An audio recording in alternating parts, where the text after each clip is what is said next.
Welcome to Risk Adjustment Documentation and Coding for Providers. Today's topic, renal disease.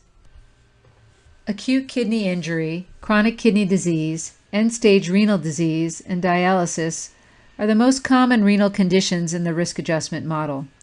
We will review the specific documentation and coding guidelines applicable to these conditions. In general, code an acute condition only while the patient is actively undergoing treatment. And for chronic conditions, it is important to document and code these conditions at least once in a calendar year, even if the condition is stable. However, once a condition has resolved, then the diagnosis should not be included on the claim. Avoid using documentation such as acute renal insufficiency or chronic renal insufficiency, as these diagnoses do not have a risk adjustment value. Your documentation must show evidence of MEAT, that you have monitored, evaluated, assessed, or treated the condition. And to be included in the risk score, the diagnosis must appear on a claim. Today, we will discuss common renal conditions that are applicable to the CMS HCC risk adjustment model. Acute kidney injury, chronic kidney disease, end-stage renal disease, and dialysis have a very straightforward hierarchy in the risk adjustment model. Always document the CKD stage, but only stages 4, 5, or end-stage renal disease will have a risk adjustment value. Documentation such as chronic renal insufficiency will have no HCC value at all.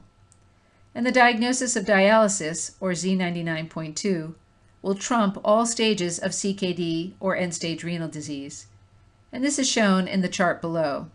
The first diagnosis of acute kidney injury is typically seen in the inpatient setting and can only be coded while the patient is actively undergoing treatment. Once the condition has resolved, the diagnosis can no longer be applied to a claim. The diagnosis of CKD stages 1, 2, 3, or unspecified will have no HCC value, but CKD stages 4, 5, or end-stage renal disease have a coefficient of 0.224. If the patient goes on to require dialysis, then that status code of Z99.2 will trump any underlying CKD or end-stage renal disease diagnosis codes and yield a higher weighted coefficient of 0.476. Diabetes with renal manifestations has several potential coding scenarios.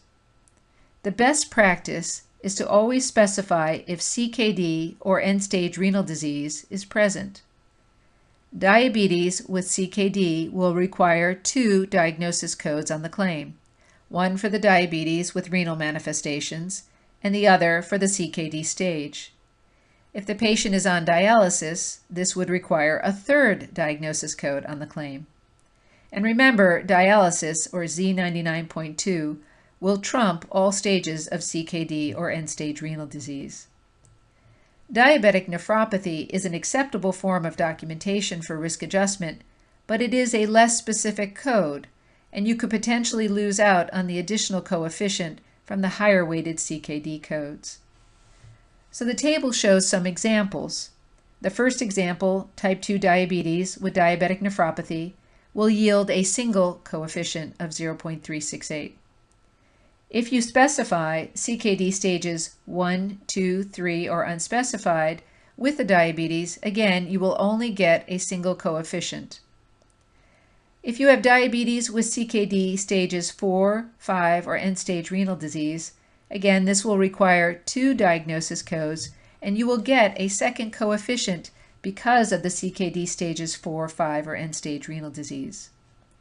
If the patient has end-stage renal disease and is on dialysis, then that will require 3 diagnosis codes, one for the diabetes, one for the end-stage renal disease, and the other for the dialysis status.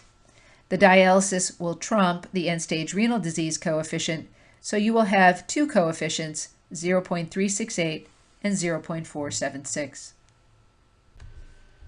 There are other renal diseases included in the risk adjustment model, but they are far less common. And some conditions, such as glomerulonephritis or nephrotic syndrome, are not included in the model at all. Other diagnoses to point out would be acute kidney failure with tubular necrosis, nephrogenic diabetes insipidus, secondary hyperparathyroidism of renal origin, or ischemia and infarction of the kidney.